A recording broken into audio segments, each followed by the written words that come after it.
Attorney Ricky Tumutorgo, nagtataguyod ng katotohanan, nakikipaglaban para sa bayan.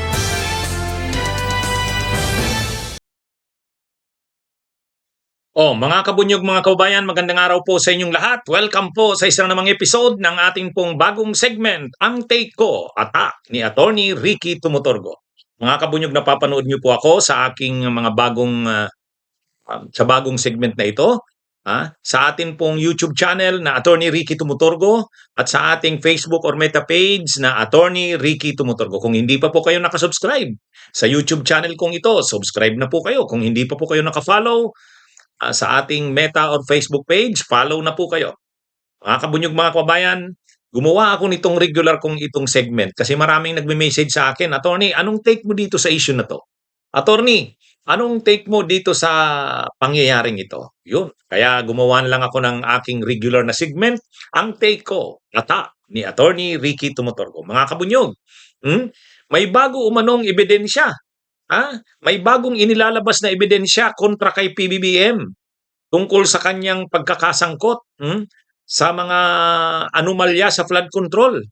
Dito umano sa bagong itong ebidensya na ipresent o inilabas, ibinunyag ni ACT Teachers Party List Congressman Antonio Tino sa isang press conference. Sinabi niya na mayroong text messages, mayroong mga text messages silang hawak kung saan may palitan ng mga text messages mismong si PBBM at saka si Undersecretary Adrian Bersamin. Mga kabunyog, mga kababayan, yan ay ayon kay Representative o Congressman Tino sa isang press conference.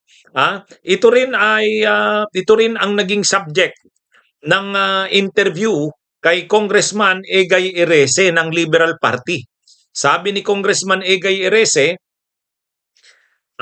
nakita niya rin daw yung mga text messages na yan, palitan ng text messages ng Pangulo at ng dating Undersecretary Adrian Bersamin.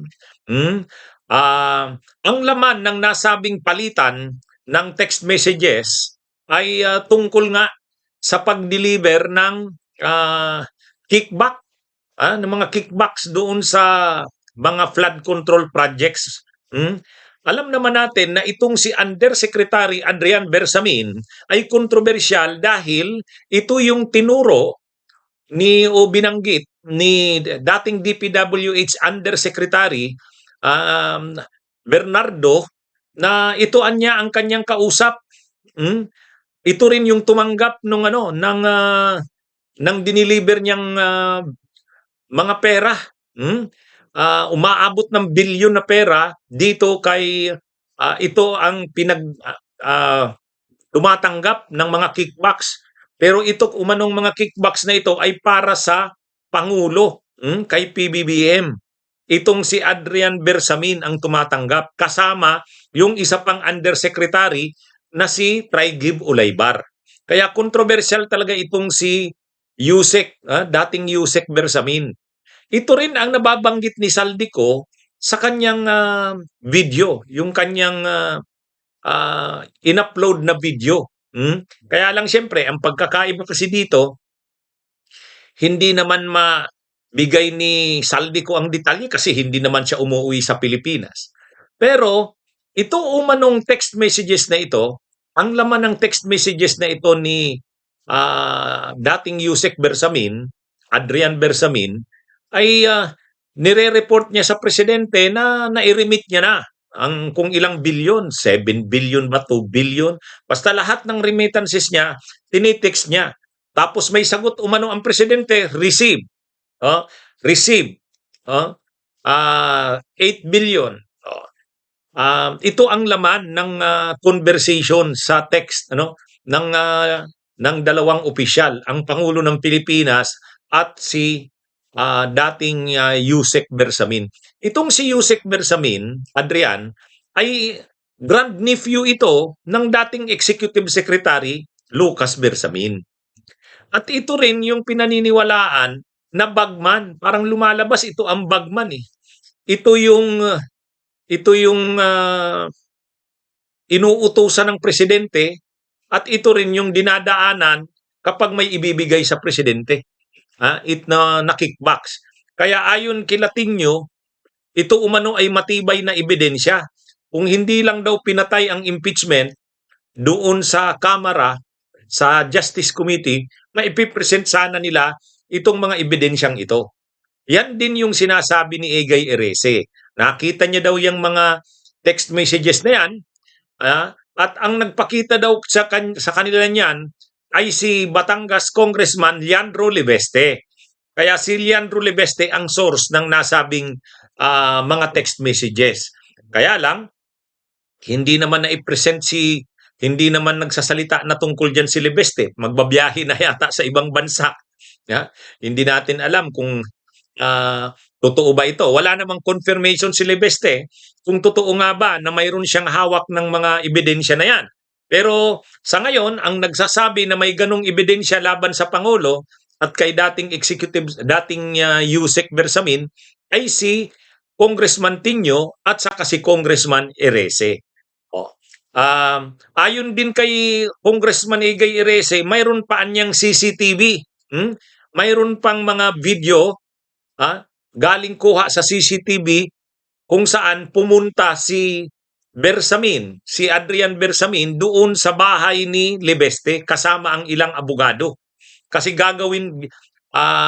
nung nakikita niyang delikado na ang buhay niya, humingi ng tulong kay Libeste umano para gawin ang kanyang sinumpaang salaysay.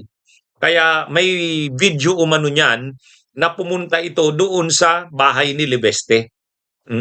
Ang problema kasi dito mga kabunyog, mga kababayan, ito kasing mga itong mga ebidensyang itong sinasabi, pati yung kay Saldico, hindi naman na ipipresent sa appropriate bodies o forum.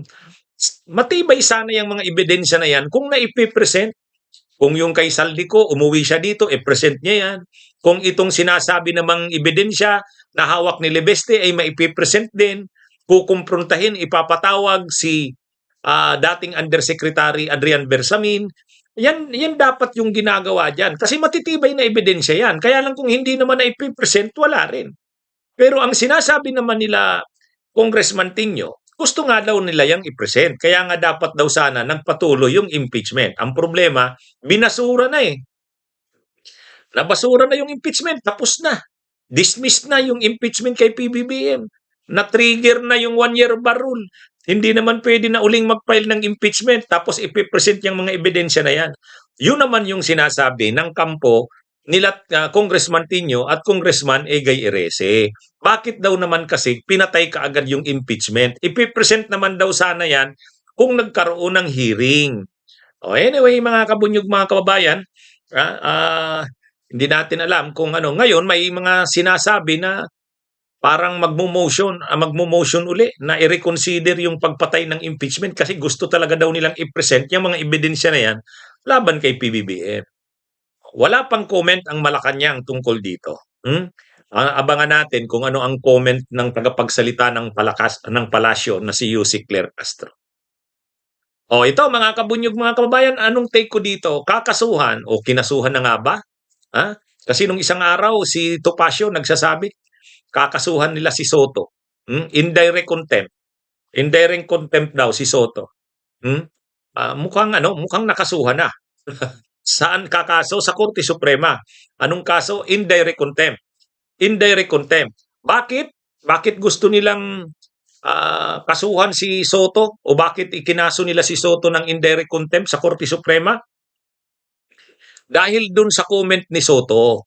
Ay di ba nag-comment si Soto na nag-comment siya nung desisyon ng Korte Suprema na lumabas noong January 29, yung tungkol doon sa motion for reconsideration sa desisyon ng Korte Suprema na pinagtibay uli ng Korte Suprema yung pagkakabasura ng impeachment ni Sara, diniklarang unconstitutional. Ang comment ni Senate President Soto, judicial overreach.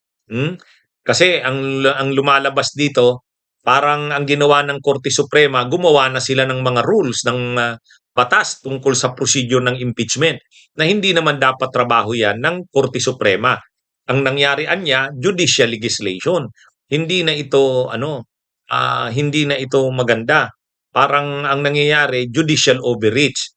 Ngayon, ayon kay Topacio at sa mga DDS, dapat kasuhan si Soto sa Korte Suprema ng indirect contempt. O pag-ibig sabihin ng indirect contempt, sinusuway mo ang desisyon ng korte, lalo pat Korte Suprema yan. Indirect contempt. Bakit indirect? Kung direct contempt kasi, nandun ka mismo sa loob ng korte. O, sa labas na ng korte, hindi naman siya nasa loob ng korte nang nag-comment na ganun. Nag-comment si Soto noon sa outside sa court, kaya indirect contempt. Pero contempt dahil parang sinusuway mo yung desisyon ng Korte Suprema. Ngayon, sa tanong, mag-prosper kaya ito? Kung akong tatanungin bilang abogado, sa tingin ko hindi magpo-prosper yung indirect contempt. Bakit? Pag sinabi mo kasing indirect contempt, tahasang sinusuway mo. Tahasang sinusuway. Kung sinabi mong sinusuway, ayaw mong sundin. Ino-obstruct mo, hinahadlangan mo. Sinusuway ba ni Senate President Soto? Hindi naman eh. Nag-i-express lang naman si Senate President Soto ng disagreement. Kumbaga, yung pag-express mo ng disagreement, hindi ka sang-ayon sa naging desisyon, hindi naman pagsuway yun. Ang mahirap kung sinusuway mo. Ibig sabihin, nag-i-encourage ka na wag sundin. Wag nating sundin yan. Illegal yang desisyon na yan ng Korte Suprema. Wala namang ganun eh. Wala namang ganun. Kaya sa tingin ko, wala namang indirect contempt doon. Wala naman. Contempt ba? Linalabanan niya ba yung Korte Suprema? Ang sinabi lang ni Senate President Soto, hindi siya sang-ayon sa desisyon. Kung hindi pagsang-ayon, ay hindi naman contempt. Sila retired Senior Associate Justice Carpio, hindi rin sang-ayon eh. Marami ring mga lawyers, mga galing na lawyers, sabi rin nila, hindi rin sila sang-ayon. Mga dating sumulat ng konstitusyon, 1987 Constitution, hindi rin sila sang-ayon. Ang dami kong napanood at mga deans ng College of Law ng iba-ibang universidad. Hindi rin sila sang-ayon. Di ibig sabihin pala dapat kasuhan din sila ng indirect contempt. Yung hindi mo pagsang-ayon sa desisyon, hindi ka sang-ayon, mayroon kang paliwanag bakit hindi ka sang-ayon, hindi naman yun papasok sa contempt. Kung ayaw mong sundin, nag-o-obstruct ka, naghahadlang ka, nangangampanya ka na wag sundin, ay medyo mabigat yun. Si Senate President Soto, nag-i-express lang naman ang kanyang opinion. At saka sa atin naman, ini-encourage naman yung ganun. Bakit? Demokratiko naman tayong bansa eh. Demokratiko tayong bansa, wala namang problema na sa separation of powers natin, hindi ka sang-ayon, Senate President ka, sa tingin mo hindi tama yung naging desisyon, ano lang yun, sa tingin ko hindi naman magiging ang Korte Suprema doon. Kasi kahit naman korte, pwede kang mag-express ng disagreement sa desisyon ng korte. Bakit? Ang desisyon ba ng Korte Suprema ay hindi ka ba pwedeng mag-express ng contrary opinion? Kaya itong kasong ito ni Topacio, wala naman yan. Hindi yan uubra. Hindi yan uubra. Saka, hindi naman nagsabi si Senate President Soto, wag nating sundin yan. Ituloy natin ang pag-hearing, pag-trial. Doon, magkakaroon sana ng constitutional crisis niyan. Kasi ayaw sundin ng Senado eh. Wala namang ganun. Kahit ang Kamara, hindi rin sang-ayon. Hindi rin sang-ayon. Pero sumunod sila. Sumunod sila. Ako, hindi rin ako sang-ayon. Pero sabi ko, ano magagawa natin dyan? Sundin natin. Pero kahit sumusunod ka, nagsasabi ka rin ng opinion mo na hindi ka sang-ayon. Isaset ka pala in contempt sa ganun. Hindi naman mga Diyos ang nasa Korte Suprema na hindi pwedeng magkamali. Pero desisyon nila yan, kailangan niyang sundin. Or else magkakaroon tayo ng constitutional crisis. Pero yung magpaliwanag ka ng naiiba sa desisyon ng Korte Suprema, walang mali do'n. Ah, kaya yan, ako tingin ko hindi magpo-prosper yang kaso na yan, mga kabunyog, mga kababayan. Ah, wala, eh, wala ng ano, lagi na lang naiisip nitong mga DDS na 'to, lahat na lang kaso, kaso. Hindi naman magpo-prosper yan. O mga kabunyog, mga kababayan, itong si Robin Hood Padilla ang yabang. Ang yabang na naman at madrama itong si Robin Hood Padilla. Mga kabunyog, mga kababayan. Bakit natin nasabing mayabang at madrama? Eh, 'di ba, pinag-uusapan yung Senate ko. Tapos mayroon daw mga senador na galing sa minorya tatawid papuntang mayorya. Sabi ni Senate President Soto, mayroon siyang balibalita na mayroong mga senador sa minorya lilipat sa mayorya. Mga 2 senador daw 'yan. Tapos nagganyan sila Robin Padilla saka si Bongo. Oh, sabi ni Robin Padilla at Bongo, ah, ah, kahit pa lumipat kayo, kahit kami na lang matira, Duterte Black pa rin kami. Ayan, yun yung sabi nung dalawa. Ang sagot sagot natin doon, "Oh, so what? Ano naman kung Duterte Black kayo?" Sa totoo lang, nung nabalita nga na si Bongo daw ay lilipat, sabi ko, bakit siya lilipat? Iiwas siya sa mga kaso niya? Hindi naman pwede yun. Hmm? Dahil natatakot na siya sa mga kaso niya, lilipat siya? Hindi maganda yon sa parte ng administrasyon. Hindi magandang tanggapin si Bongo. Ang kapalit nun, hindi nahahabulin sa mga kaso niya. Hindi magandang dating nun. Kaya anyway, hindi naman daw totoo na tatawid si Soto ay si Bongo. Oh, nag-post yung dalawa, si Padilla at saka si Bongo ng ganun. Oh. Pero ano naman kung hindi sila hindi naman problema eh. Kung hindi totoong tatawid sila sa mayor, hindi naman talaga dapat tanggapin sa mayorya yung dalawa na yan o kahit si Bongo. Kasi maraming atraso si Bongo, maraming kaso.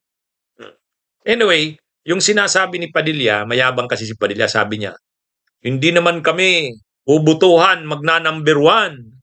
Hindi kami magna-number one kung ganito-ganito, kung wala namang kaming nagawa sa tao. Yeah. Yun ang drama ni Padilla, yabang ni Padilla eh. Kasi 'di ba nung elections nung 2022, nag-top na chair si Padilla. Nung 2025 naman nag-top na chair si Bongo. Yun yung pinagyayabang nung dalawa. May pagyayabang mo ba yun na nag-top na chair kayo? Nag-top na chair kayong dalawa dahil ang butante sa ating bansa ay hindi pa mga intelligent voters. Nadadala pa ng fake news, disinformation, popularidad, budol. Oh. Bakit si Robin Padilla nag-top na chair nung 22? Ay magkakampi pa noon ang Marcos at Duterte. Diba? Magkakampi pa noon ang Marcos at Duterte. Anong ginagawa ni Robin Padilla noon? Yung supporters ng Marcos kuha niya. Yung supporters ng Duterte sulit sa kanya. Tapos talagang kinampanya siya ni Gloria Arroyo sa kanong mag-asawa, yung first gentleman. Ay di ba matapos yung elections, nagpasalamat publicly si Padilla kay Gloria Arroyo at kay dating first gentleman Mike Arroyo.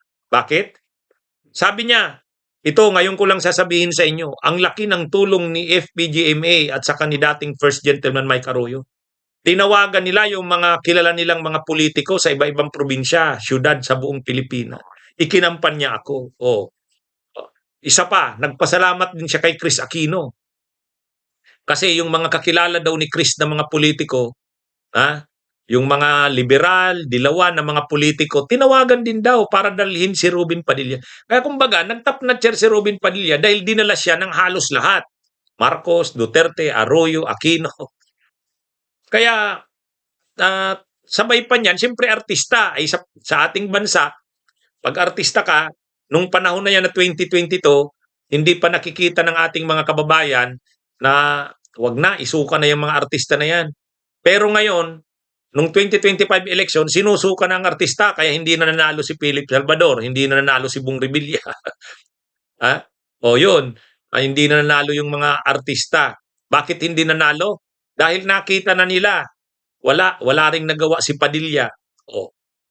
Pero nung 22, yun yung dahilan bakit nag-top na chair si Padilla. Yung supporters ng Marcos Duterte nakuha niya. Supporters ng Arroyo, tinulungan pa daw siya ni Chris Aquino. Tapos siyempre artista, o kaya nag-top notcher sila ni Bongo. Si Bongo naman, ano naman ang style? O ganun din. Kahit Duterte siya, ang packaging ni Bongo ng sarili niya, hindi siya nakikialam daw sa mga politika. Ang ano niya, magserbisyo. Ang bisyo niya, magserbisyo. Nabudol ang mga kababayan natin dun sa mga malasakit centers. Ang akala ng mga tao, si Bongo yun, kay Bongo yun. Hindi niya naman pera yun eh. Pera yan, programa yan ng gobyerno, hindi naman kay Bongo yun. Mm. Kaya lang, ang akala ng mga tao, kay Bongo yun. Kasi may mga mukha ni Bongo doon sa Malasakit Center. Saka si Duterte talaga ang nag-ano sa kanya ng mga malasakit center na yan. Kaya ano yon, nabudol ang mga tao. Kaya ang pinaka-problema natin, bakit sila nag-top na chair na dalawa, hindi dahil sa magaling sila, kundi wala. Ganito pa talaga ang eleksyon natin eh. Marami pang nabubudol sa fake news, disinformation. Hindi pa intelihente ang mga butante natin. O ngayon, magiging proud silang dalawa dahil dyan. Ha? Nag-nutcher sila dahil sa kabulukan ng politika sa atin. O, yan yun. Ha? Kaya, ano ito mga kabunyugma ngayon, ang sinasabi ni Ruben Padilla, hindi naman kami magtatap nutcher na dalawa kung hindi dahil sa hindi kami gusto ng tao. Sus. Ha? Ano daw sabi ni Padilla? Ang dami daw nilang nagawa sa tao. Hindi naman daw sila magtatap na chair kung wala silang nagawa sa tao. So, ang drama mo, ang yabang at drama mo, Padilla, nanginginabang lang kayo ni Bongo kaya nagtap na chair kayo sa kabulukan ng politika natin. Yan ang totoo. Ha? Kung intelihente kaya ang mga butante natin, ha? Kung ang politika kaya natin ay matino, ha? Katulad ng mga bansa na mauunlad, hindi kayo mananalo, kayo ni Bongo. Oh, kaya lang, yun na nga, nanginginabang kayo sa kabulukan ng politika natin. Yan ang totoo. Madaling mapaniwala ang mga kababayan natin dahil sikat si Padilla, dahil akala mo nagmamalasakit talaga sa tao si Bongo, o hindi naman nakikita yung korupsyon ni Bongo, yung pagpapagamit kay Duterte, yan. Ano yan? Pero darating ang araw, mamumulat din ang ating mga kababayan sa katotohanan. Pag nangyari 'yon, wala na kayo Padilla, wala na kayo ni Bongo. Hindi na uubra yung mga yabang niyo. Okay, mga kabunyog mga kabayan, magandang araw sa inyo.